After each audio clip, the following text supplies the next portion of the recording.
quad-core gaming, and a budget of £40. Surely, these two sentences don't go together. Or do they? Tonight, we will be looking at upgrading a simple Dell system into giving us some playable gaming performance. This is the £40 quad-core Dell. You decide what it contains, how long it goes, but this remains. The only rule is it begins. Happy, happy, oh my friend.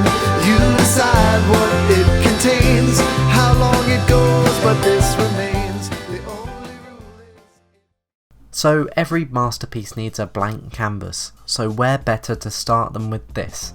A Dell Dimension E520 which I picked up for £17 including shipping, which I actually received a £5 refund for due to damages in shipping. This system comes stock with a Core 2 Duo E4300 and 2GB of DDR2 RAM, without a hard drive or graphics. Obviously, we're going to need a good few upgrades to get us into gaming. First of all, let me take you on the journey of getting the CPU. I picked this, a Core 2 Quad Q8200 running at 2.33 GHz, which I got for a great price of £3. A perfectly fine CPU for everyday use, but after trying to test it in the system, we were greeted by this, a solid amber power light. Looking at Dell's online diagnostics told us some very vague details, only really informing us that there was a problem with either the processor, mainboard, or memory. My first thought was maybe the BIOS was out of date, as it was still running the 2.2.1 release and there had been a good few revisions since then. So I threw the old Core 2 Duo back into the system and attempted to upgrade our BIOS.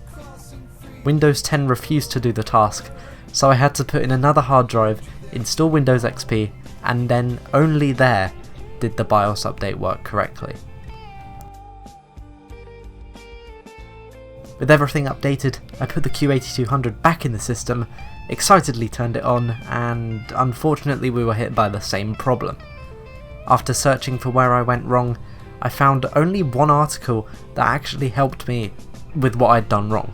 See, the E520 only supports CPUs with a frontside bus of 800 or 1066 MHz, whereas this Q8200 has a FSB of 1333 MHz.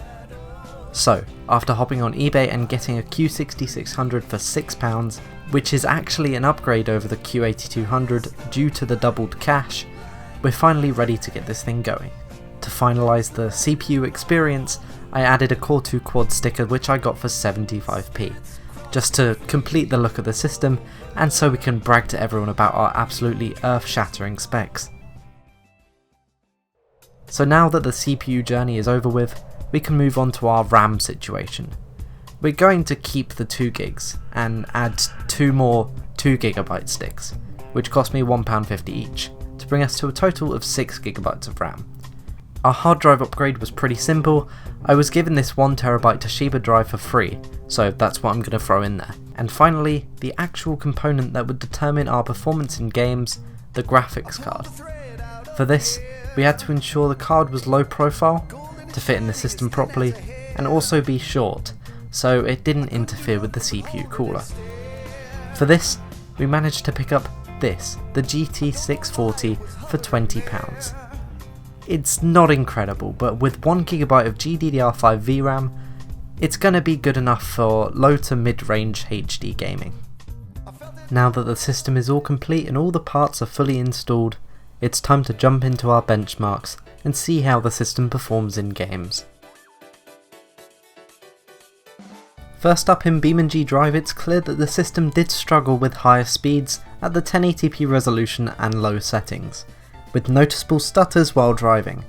Bumping it down to 720p did give us a much better time, albeit still not perfectly smooth. But in fairness, you can't expect a 14-year-old CPU to run a 5-year-old game perfectly. We're back at it again, off-roading in the Beamer in spin tyres, mud runner, and the Dell certainly surprised me with its power as we pulled off a perfectly playable 31 FPS on average with our settings of 1080p high.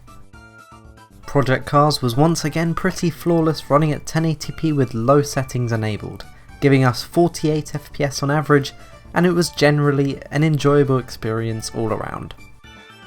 Watch Dogs 2 was a game that broke our perfect experience streak, running at completely all lowest settings, including the resolution of 1024x768, and only giving us an average FPS of 15 during gameplay, with frequent stutters and the game even completely locked up just to load a new part of the map into memory.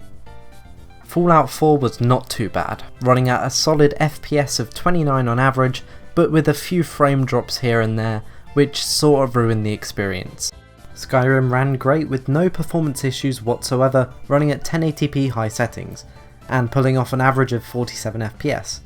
Nothing to report here, although maybe we should report the character that I've created.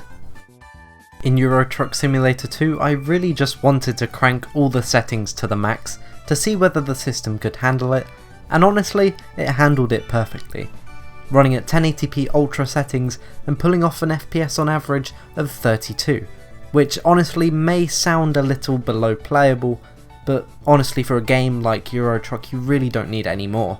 I was even able to have fun crashing into this Peugeot. Now, because I was unfortunately unable to get GTA 5 working, not due to the system's fault but rather the Rockstar's game launcher being a pain in the arse, we have the next best thing, Grand Theft Auto 7, published by a small indie developer that goes by the name Boris. The game is so well optimised for this system. It ran at a frame rate, I'm not sure what frame rate as I was unable to capture, but it was obviously buttery smooth as you can tell by the video. Okay, to finish it off with some real benchmarks we have Minecraft, which achieved an unenjoyable 21 FPS on average at 1080p fast. But to be honest, with everything loading in the early game, that's not surprising on a system this old. However, bumping it down to 720p achieved a much better 49 FPS, with less frequent drops in our FPS.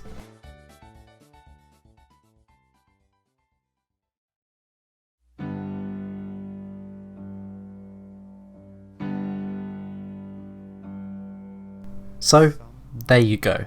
A system built for £40 which can smash through some demanding titles. I'm honestly surprised with the experience this system gave me. I've never really messed around with a Core 2 quad before, but I'm glad I did. But do I recommend building this system yourself? If you're on a tight budget, sure. But if you're just looking to cheap out and spend less money on a system, then it's not worth it. As I'm sure everyone else is recommending now, cheap Sandy Bridge systems could do things much better than this. They may be more expensive, but that price tag is simply worth it for a better gaming experience you would get. My name is Owen, I hope you enjoyed the video, and I'll see you in the next one. Moonlight dances softly on the leaves. A message in the pattern that it reads. It urges me now, it's pleading somehow.